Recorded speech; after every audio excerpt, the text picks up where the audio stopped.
महिला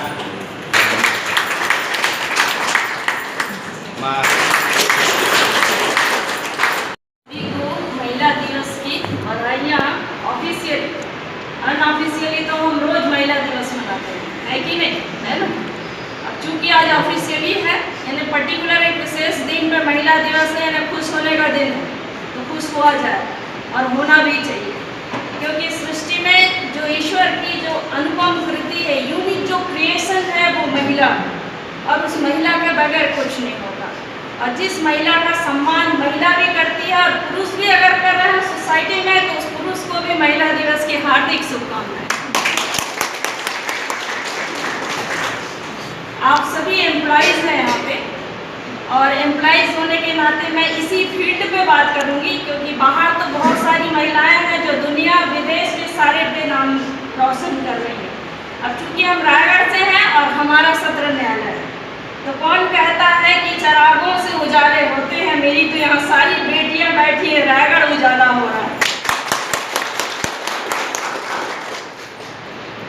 हम जो महिलाएं हैं जिस फील्ड पे काम कर रही हैं, उस फील्ड को आपको आत्मनिर्भर होकर काम करना है, क्योंकि हमारे पास दो चीज़ें हैं, एक है हमारा परिवार और दूसरा है हमारा ऑफिस, और इन दोनों के बीच में बैलेंस करके चलना अगर किसी को आता है तो वो है महिलाएं हैं, क्योंकि इन दो फील्ड को संभालना पुरुषों का काम नहीं। इसलिए गौरवान्वित महसूस कीजिए कि हम महिलाएं हैं, और जहां भी आप काम देंगे पुरुषों की तुलना में हम शायद ज़्यादा काम करेंगे, और ज़्यादा काम करने का प्रतिफल ये है कि जिस भी फील्ड में आप जाइए आपको कहीं ना कहीं वो लड़कियाँ या महिलाएँ जरूर दिखेंगी। एक जगह मैं पढ़ रही थी कि spotlight syndrome, spotlight syndrome means आप कहीं भी जाइए, चाहे मॉल में जाइए, किसी ऑफिस में जाइए या किसी जेल खाने में जाइए, किसी भी फील्ड में एक ना एक लड़कियां आप जरूर देखेंगे।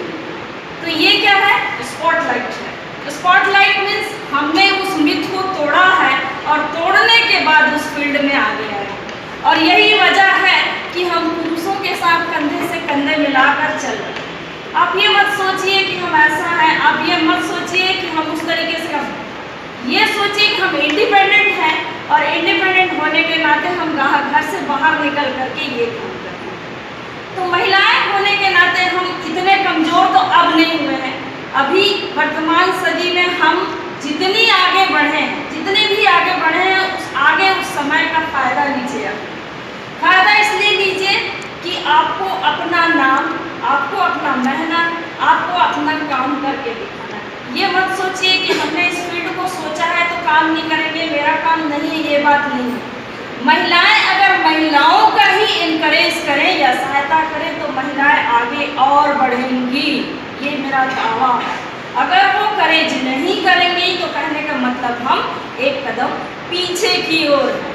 इसलिए एवरीबडी, सभी जितने भी हैं, जितनी भी महिलाएं हैं, आप करेज कीजिए। करेज जब तक आप नहीं करेंगी आप वहीं रहेंगी, आगे नहीं बढ़ेंगी। और फुल आत्मसम्मान के साथ, कॉन्फिडेंस के साथ काम कीजिए। आपका जो फील्ड है, आप जिस क्षेत्र से जुड़ी हैं, जहाँ पे आप हैं, वो क्योंकि आपका एरिया है, और उस एरिया में अगर आप काम कर रही तो आपका आत्मसम्मान प्लस आपका परिवार, आपका घर और आपके बच्चे सब उससे जुड़े हैं।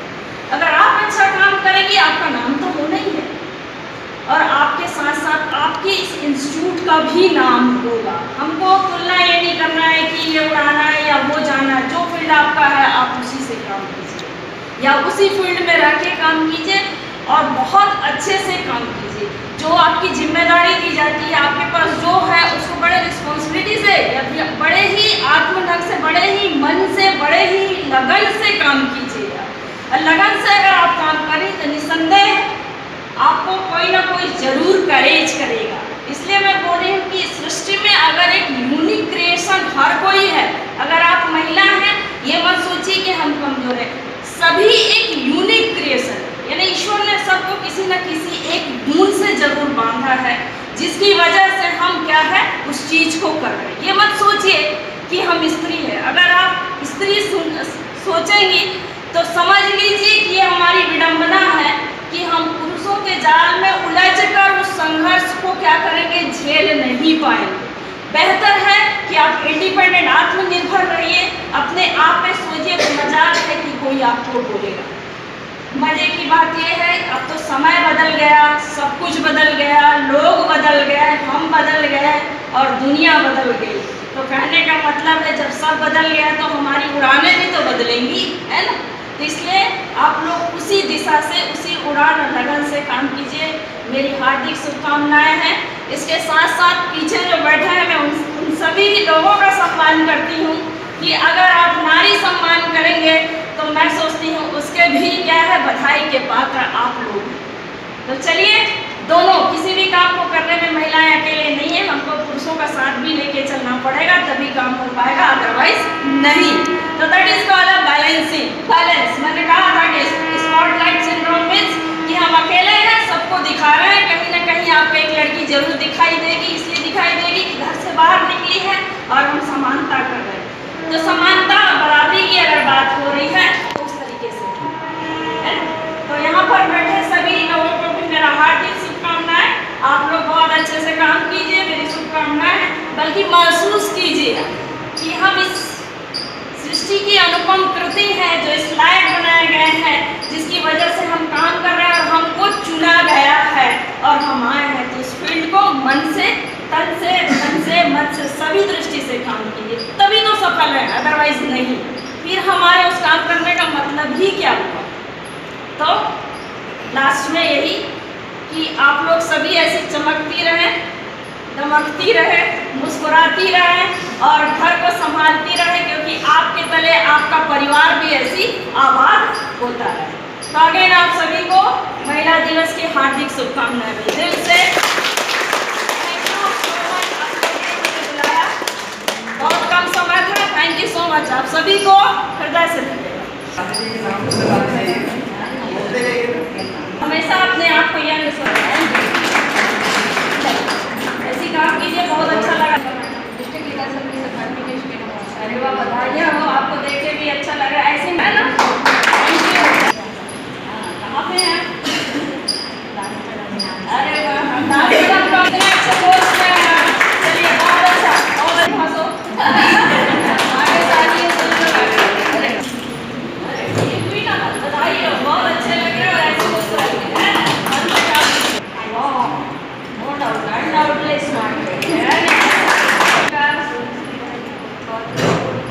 अरे वाह, बहुत अच्छा, थोड़ा हंसिए, ऐसे मुस्कुराते रहिए।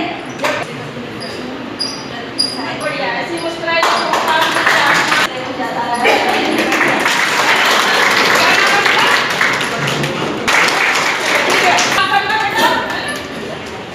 बढ़िया, ऐसे मुस्कुराते रहिए, काम कीजिए। चलिए, इनको बधाई दीजिए, ताली बजाइए। इसलिए कि हमारा जो रायगढ़ है मॉडल कोर्ट है कंप्यूटर के लिए, है ना, और उसमें मैडम का बहुत बड़ा योगदान है। ऐसे तालियां दो, बधाइयां हो, ऐसे मुस्कुराइए, आप बहुत आगे सुना और समझ रहा है, इससे मैडम का स्पेशली करेगा। शायद मैं कल पहली बार मैडम से मिली, ये लाइब्रेरी में हमारी यही दुआ है, तुम्हारे साथ बहुत खबर है ना, गुड लक दिया ना, ऐसे खूब ऐसे आगे बढ़ो, ड्राइवर डीजे बनना है ना। ओके, बधाइयाँ मैडम के लिए, बहुत स्मार्ट। मैं सोचती हूँ इतनी सिंपल सोबर लेडी मैंने पहली बार देखा है, सिर्फ स्माइल करती हैं और उसी स्माइल पे सबका दिल जीत लेती है।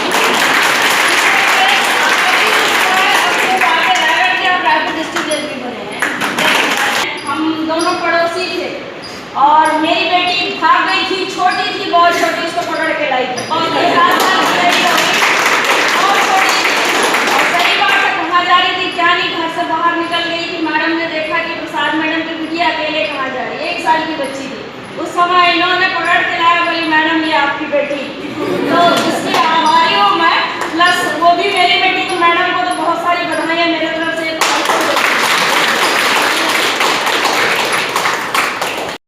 महिलाएं घर की भी काम करती हैं और ऑफिस की भी काम करती हैं, इसलिए निश्चित रूप से वो बधाई की पात्र हैं, जैसा कि मैडम ने कहा। और उनके जो उन्होंने कहा उसके आगे तो और बोलने की कहीं कोई जगह ही नहीं है। उन्होंने सारी बातें संक्षिप्त में कह दी है ना। इसलिए मैं सभी महिलाओं को आज के अवसर पर बधाई देती हूँ। ये जो न्यायालय है इसको मैंने 2012 में ज्वाइन किया था, 18 जून 12 में, और तब से यानी बहुत कम जगह चल रहा था और यहाँ पर स्टाफ बहुत कम था और उसमें भी कम थे लेडीज स्टाफ। लेकिन यहाँ पे हर एक पर जो है वो इतना रेस्पॉन्सिबल पोस्ट है कि उसका काम, वैसे ही स्टाफ कम थे तो जो एक पर्सन है वो ऑलरेडी 4-5 लोगों का काम कर रहा था। बट अगर वो भी छुट्टी आ जाए या फिर कुछ इमरजेंसी आ जाए या कोई मैटरनिटी लीव में जाए तो मैम यहाँ पर ladies as well as gents जितने भी स्टाफ हैं मैम, इन्होंने कभी टाइम नहीं देखा, इन्होंने कोई लिमिट नहीं देखा और ये लगे रहे। हम लोग तो फिर भी बैठे थे क्योंकि हम लोग नए लोग आए थे, हम लोग का एक जोश था। ये लोग इतने ओवरलोडेड रहते थे और मैम आई अप्रिशिएट जो पीठासीन अधिकारी थे उस वक्त, उन्होंने भी इतना ज़्यादा सपोर्ट किया था। और ये रिजल्ट जो आज रायगढ़ का है मैम, हम लोग तो सिर्फ एग्जीक्यूटर हैं, without them it is not be possible. तो मैं फिर से यही कहूँगी कि अगर रायगढ़ की आज जो स्थिति है उसमें बहुत बड़ा सहयोग है यहाँ के स्टाफ का और यहाँ के जजेस का। उन्होंने हमारी प्रॉब्लम भी समझी। अगर हम लोग लेट तक रुकते थे, कभी नहीं आ पाते थे, नहीं कर पाते थे तो उनसे कुछ क्वेश्चन नहीं होता था, मैं पूरा सपोर्ट करता था। तो मैं स्टाफ के लिए तो बहुत थैंक्स बोलूँगी। आज हम कहीं पे भी जाते हैं तो हमारा इंट्रोडक्शन होता है, श्री सिस्टम ऑफिसर रायगढ़ बहुत आगे।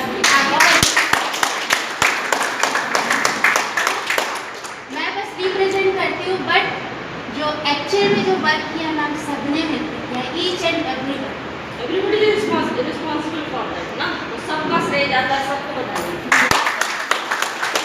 कर्मचारी सबको मैं नारी दिवस की हार्दिक शुभकामनाएं देती हूँ। आज नारी सशक्तिकरण हमारे देश में सर्वोपरि है। अब इसी का परिणाम है कि हाल ही में ऑक्सफोर्ड डिक्शनरी में Hindu of the world year नारी शक्ति को सम्मानित किया है। मैं अपना एक फीलिंग शेयर करना चाहती हूँ। मैं बहुत दिन से अपने साथी कर्मचारी को भी ये चीज़ बोलना चाहती थी कि मैं कोरबा से ट्रांसफ़र होकर यहाँ रायगढ़ में आई हूँ और यहाँ के कर्मचारीगण इतने अच्छे हैं, इतने सपोर्टिव हैं, सब ऐसा भी लगा कि मैं दूसरे डिस्ट्रिक्ट से इस डिस्ट्रिक्ट में आई हूँ, उसके लिए सबको मैं थैंक यू कहना चाहती हूँ। मैम आपका परिचय? मैं मिसेस किरण रमाशंकर प्रसाद। मैडम सबसे पहले आपको महिला दिवस की बधाई। बताएंगे मैडम, महिलाओं के साथ आजकल जो अत्याचार होता है उसको आप लोग किस नज़रिए से देखते हैं और किस हद तक महिलाएं मतलब कानून का सहारा ले सकती है इसके लिए? देखिए आजकल तक ना जो है सारी जो कानून है वो लड़कियों के लिए बन गई हैं। आप किसी भी फील्ड पे जाइए, सुविधाएं इतनी हो गई है कि अगर कोई आपके ऊपर उंगली भी उठाता है तो आप कानून का सहारा ले सकते हैं। तो मैं कहती हूँ कि लड़कियाँ उठिए और जाइए, आपके लिए सारी सुविधाएं हैं और जाके मांग लीजिए। Thank you ma'am. POCSO act आप देखते हैं मैम, छोटी छोटी बच्चियों के साथ मतलब बहुत ज़्यादा अनाचार होता है, तो उसमें फर्स्ट स्टेप माता पिता को क्या लेना चाहिए उसके लिए? सबसे पहले तो उसके एज के संबंध में उसको प्रूफ चाहिए ना, उसकी उम्र 18 साल होना चाहिए घटना के समय, और अपने बच्चियों को समझाएं कि सही आदमी कौन है, आदमी को पहचानना सिखाएं। सबसे पहले किस पे विश्वास करना है आदमी को, है ना, किस पे विश्वास नहीं करना है। तो यहीं से सब क्या छोटी बच्चियाँ रहती हैं जल्दी विश्वास कर लेती हैं, तो सबसे पहले उनके साथ घर से ही अपराध शुरू होता है, इसलिए उनको सही गलत का फ़र्क बताना बहुत ज़रूरी है सबसे पहले। Thank you ma'am. बताएंगे जैसे कि आजकल ऐसे बहुत सारे 354 के 363 के छेड़छाड़ के मामले आते हैं महिलाओं के साथ। कई महिलाएं ऐसी हैं जो डर के हमारे बदनामी के डर से सामने नहीं आती और सहती रहती है, तो उस महिलाओं को आप क्या संदेश मतलब देंगे मैम? तो ऐसी महिलाओं को ये संदेश है कि हमारे कानून में उसका नाम बिल्कुल से गोपनीय रखा जाएगा, उसका ना तो किसी न्यूज़पेपर में उसका नाम आएगा, और यहाँ तक कि कोर्ट की जो फाइलों है उसमें भी उसका नाम लिखने से जजमेंट में कहीं भी उसका नाम नहीं आएगा। तो इस बात से वो बिल्कुल डरे ना, क्योंकि उनकी जितने भी जो उनसे संबंधित जो घटनाएँ हैं, जो उनका नाम है, उनके परिवार का नाम है, उनके स्कूल का नाम है, सब चीज़ों को गोपनीय रख के ही उसके में कार्रवाई होगी। इसलिए उनको डरने की ज़रूरत नहीं है और न ही संकोच करने की ज़रूरत है। Thank you ma'am. बताएंगे घरेलू हिंसा का बहुत सारा मामला आता है, पतियों के द्वारा अपनी पत्नी को प्रताड़ित किया जाता है, तो उसमें उनको क्या करना चाहिए मैम? घरेलू हिंसा के बारे में ये कहना चाहेंगे कि अगर कोई पति जो है शादी के बाद आपके साथ मारपीट करता है या किसी भी चीज़ को लेकर प्रताड़ित करता है, अपने बच्चे को लेकर खाना पीना या किसी भी चीज़ के लिए अगर वो प्रताड़ित कर रहा है, आपको अच्छे से नहीं रख रहा है, तो आप घरेलू हिंसा का केस हमारे पास पेश कर सकते हैं। डायरेक्ट न्यायालय में भी पेश करने का प्रावधान है। साथ में महिला एवं बाल विकास अधिकारी रहते हैं, उनके पास भी आप जाकर अपना केस दर्ज करवा सकते हैं। लेकिन एक चीज़ हम कहना चाहेंगे, हम अभी घरेलू हिंसा का केस देख रहे हैं तो हमने देखा कि शादी जैसे ही होता है उसके 1 महीने बाद ही केस पेश कर देते हैं, या मतलब बहुत कम समय तक ही पति पत्नी साथ में रहते हैं और तुरंत एक केस पेश हो जाता है घरेलू हिंसा। तो कभी कभी हमें ऐसा लगता है कि पति पत्नी का जो संबंध होता है वो खट्टा मीठा होता है, जिसमें थोड़ा बहुत उतार चढ़ाव होता है। जब एक नया व्यक्ति आपके जीवन में आता है तो आपको भी कहीं ना कहीं थोड़ा सा मैनेज करना पड़ता है, लड़की को भी और लड़के को भी। जब वहाँ पे कई ठो केसेस हमारे पास ऐसे हैं जिसमें वो मैनेज वाली प्रॉब्लम है, ईगो वाली प्रॉब्लम है, जिसकी वजह से बहुत सारे घरेलू हिंसा पेश होते हैं। तो एकदम से छोटी मोटी बात को लेकर भी केस करना ठीक नहीं है। अगर प्रताड़ना एक्चुअली प्रताड़ना हो रही है तब तो ज़रूर केस करें, लेकिन अगर छोटा मोटा वाद विवाद हो गया जो पति पत्नी के बीच में आपस में सुलझाया जा सकता है और अच्छे से जीवन यापन किया जा सकता है, तो वहाँ पर केस न करके आपसी सलाह समझौता के माध्यम से साथ में रहने का प्रयास करें। आपका पूरा जीवन आगे उस पर डिपेंड करता है। आप पति पत्नी हैं तो आगे एक अच्छा जीवन जी सकते हैं, तो इस चीज़ को ध्यान में रखें। और बस ये कहना चाहेंगे। मैम बताएंगे, आप न्यायाधीश हैं, घर भी संभालती हैं और यहाँ न्यायालय का भी काम करती हैं, तो दोनों काम एक साथ कैसे संभव हो जाता है? ये तो सब मैनेजमेंट है, थोड़ा सा आपको फैमिली को तो टाइम देना ही चाहिए। मतलब आप किसी भी फील्ड में रहें, घर को टाइम देना ही चाहिए। और मेरे हिसाब से तो ऑफिस का काम जितना कम से कम अपन घर ले जाए उतना अच्छा है, ताकि आपके घर का माहौल हमेशा अच्छा रहे, ऑफिस के काम का वहाँ असर ना हो। Thank you. हमारा चैनल, हमारा वीडियो आपको पसंद आता है तो प्लीज़ हमारे चैनल को सब्सक्राइब जरूर करें। स्पीड न्यूज़ एक ऐसा मंच है जो अन्याय एवं शोषण के खिलाफ जनता की आवाज़ शासन प्रशासन तक पहुंचाता है और पीड़ित व्यक्ति को न्याय दिलाने का प्रयास करता है। इसी के लिए हमारे चैनल को प्लीज़ दोस्तों सब्सक्राइब जरूर करें, प्लीज़।